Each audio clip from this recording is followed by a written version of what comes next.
Oui, est-ce que ce lobby sioniste, d'après vous, existe ou non en France? Alors moi je parlerai, il y a des lobbies, alors il faut savoir ce sur quoi on s'entend. Si vous voulez, moi j'aime pas le mot lobby parce qu'il évoque quelque chose de secret et d'occulte. Je pense qu'il y a en France, comme dans toutes les démocraties, des groupes qui essayent de peser sur la politique de leur pays, que ce soit dans les partis politiques, que ce soit dans leurs partis politiques où il y a des bagarres aussi autour de ces questions, que ce soit à travers des associations qui essayent d'influencer la politique de leur pays. Donc, moi je ne parlerai pas de lobby sioniste, je parlerai éventuellement d'un lobby pro-israélien, comme il y a, je veux dire, des gens qui essayent de pousser les relations de la France avec le monde arabe, ou avec l'Afrique, ou avec qui vous voulez. Donc, il y a des gens qui sont pro-israéliens, des sympathisants d'Israël, des amis d'Israël en France. Par ailleurs, il y a des institutions ou des associations juives, dont l'un des buts affichés et avérés, et que certainement Dieudonné approuve, donc, si je comprends bien, et, entre autres, de combattre l'antisémitisme. Voilà.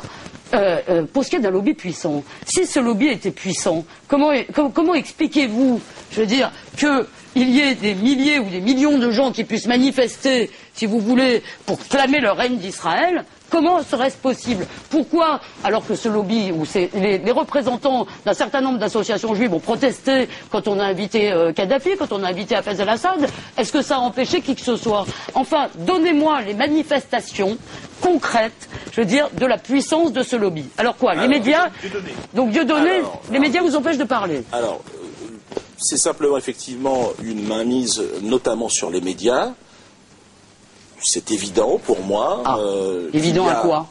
Je prendrai mon propre exemple pour éviter de rentrer dans une sorte de paranoïa que vous décriviez tout à l'heure, une sorte de complot. Moi, je ne crois pas au complot. Non, vous croyez juste que le sionisme est responsable de tous les malheurs du monde.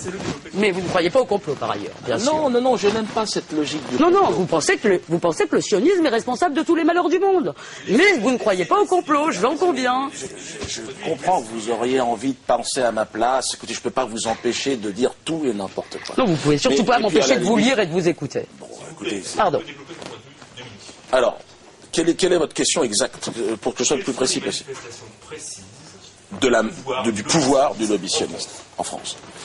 Le dîner annuel du CRIF, qui convoque tous les élus de la République, chaque année, jusqu'au président de la République, cette fête au communautarisme est un scandale anti-républicain qui doit cesser le plus vite possible.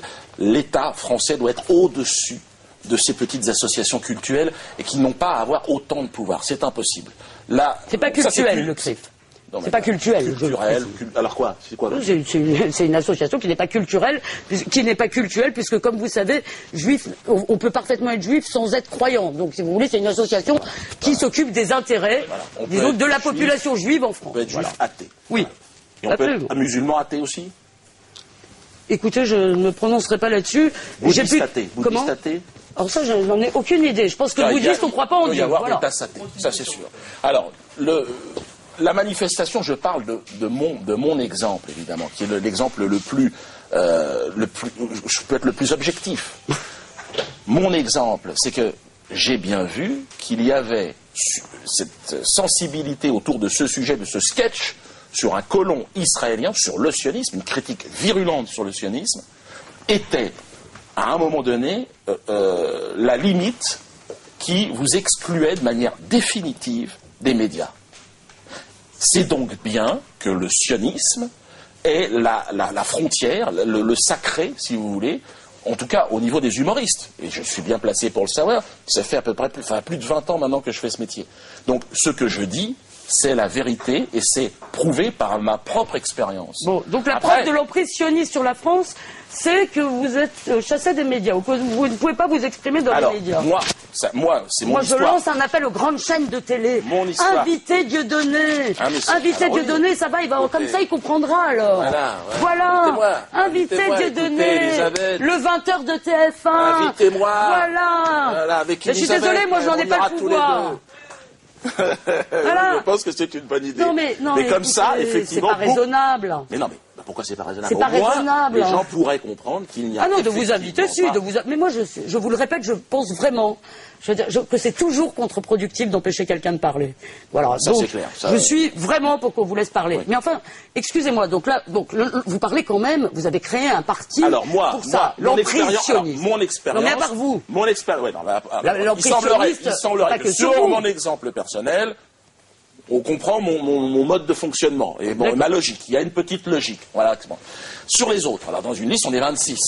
Et chacun, dans cette liste, avec son parcours, son vécu, arrive avec la même histoire. Mais chacun a eu son grain de sable juif, quoi. Chacun a eu des emmerdements avec son juif, alors, il en veut à tous les juifs, à tous les sionistes, pardon. Il est très important de dire qu'il y a des juifs sur la liste. Donc, alors, oui, des sortes de juifs honteux. Non, moi j'accuse personne. Les gens sont juifs comme ils veulent. Je ne sais pas comment vous allez les définir. Moi j'accuse personne. D'accord, d'être un juif honteux, les gens sont juifs. Il est assez folklorique, votre rabbin, il faut dire. Il est assez rigolo. Je ne suis pas juif, à la fin de son intervention, je ne vais pas commencer à critiquer. Mais je vais vous dire ce qu'il propose à la fin de son intervention, votre rabbin. J'ai regardé sur Internet, et à la fin il dit que, quand même, avec un peu de chance, les juifs honorables, ceux qui se seront bien comportés, pourront rester en Palestine avec le statut que leur confère l'islam, c'est-à-dire le statut de 10 000. Il est sympa, votre rabbin. Alors là, mais vous savez, vous me faites penser à Le Pen quand il sortait son bon arabe ou son bon noir. Je veux dire, vraiment, ah oui, c'est vrai, c'est vous maintenant. C'est ça, oui, Sur un autre sujet, parce qu'on n'a plus beaucoup de temps, c'est un point qui revient souvent dans le discours de Dieudonné et de ses colistiers. Que pensez-vous de l'existence de mouvements comme la LDJ ou le Bétar en France, qui sont visiblement interdits, en tout cas c'est leurs arguments, aux États-Unis ou à Israël? Écoutez, d'abord, sur le droit, si vous voulez, je pense que nous avons un droit, nous vivons dans un état de droit. S'il y a dans le Bétar, les statuts du Bétar et de la LDJ, et dans leurs activités, je veux dire, quelque chose qui est contraire au droit français, eh bien qu'on les interdise. Voilà, tout simplement, et je n'aurai aucun problème avec ça. Deuxièmement, je le répète, moi, je pense que le combat doit se mener sur le terrain des idées. Voilà. Et je n'ai pas envie. D'abord, je ne mène pas un combat ni au nom des Juifs, pas au nom des Juifs. Je n'aime pas je pense que c'est le problème de tout le monde. Voilà. Je pense que les idées de Dieudonné sont dangereuses pour tout le monde. Je pense que vous emmenez ces populations de gamins qui subissent déjà des injustices. Vous êtes en train de leur bourrer le crâne avec l'idée que tout leur malheur vienne des Juifs et des sionistes. Alors moi, je leur réponds, ce malheur ne vient pas des Juifs. Ni des sionistes. Il vient des sionistes, ah bon, comme cette personne. Et évidemment, vous devez vous battre et vous réveiller. Et vous émanciper de ce type de discours paternaliste, insupportable. Vous êtes né libre et vous mourrez libre. Voilà ce que je vous dis. Et avancez, ensemble. On va gagner. Et donc vous... Non mais attendez... La LDJ et le Bétar, juste en quelques phrases, on connaît votre position, mais...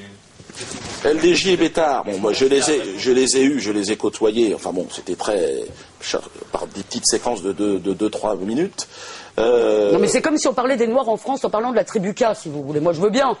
Je veux dire, mais... Non, mais c'est vrai que c'est étonnant, effectivement, que ça puisse exister. Évidemment, je suis contre ce type d'association, de mouvement, d'une lâcheté assez infinie. C'est systématiquement, ils s'attaquent à des femmes, des enfants, ou alors à 4 ou 5 contre 1.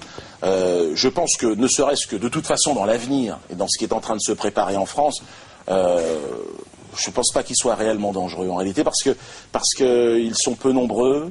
Ils sont hystériques et surtout ils n'ont pas la motivation des gens qui sont en face et qui sont prêts à se défendre aujourd'hui. La LDJ va entraîner évidemment des groupements d'associations de défense pour les musulmans, pour les noirs et à un moment donné ils vont régler leur compte. Et je pense qu'effectivement la LDJ... Vous voulez dire combien de divisions? Pardon? Vous voulez dire les Juifs combien de divisions? Non, je veux dire c'est pas ça, non, pas du tout. Je veux dire comment peut-on être animé d'autant de haine du non-juif que ce genre d'individu, quoi. C'est-à-dire qu'on a le droit de vivre en France et de ne pas être juif.